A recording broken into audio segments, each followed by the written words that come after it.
Aduan kontraktor yang juga korban PT Istaka Karya terkait utang negara sebesar 786 miliar rupiah ke DPR turut mendapat atensi ex-Menko Polhukam Mahfud MD.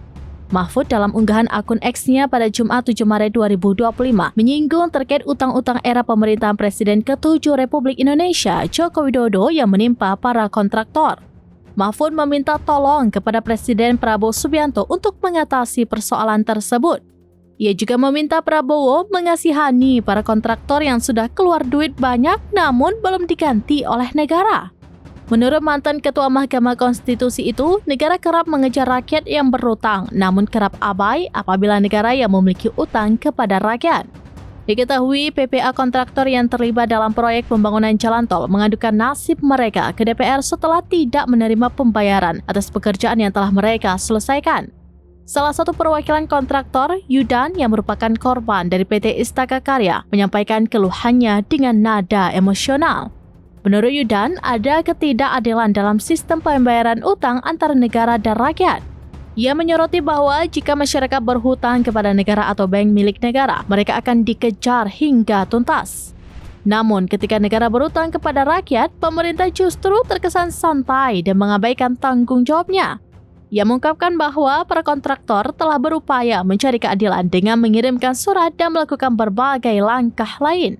Namun hingga kini belum ada kejelasan terkait pembayaran hak mereka.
Download Tribun X sekarang, menghadirkan lokal menjadi Indonesia.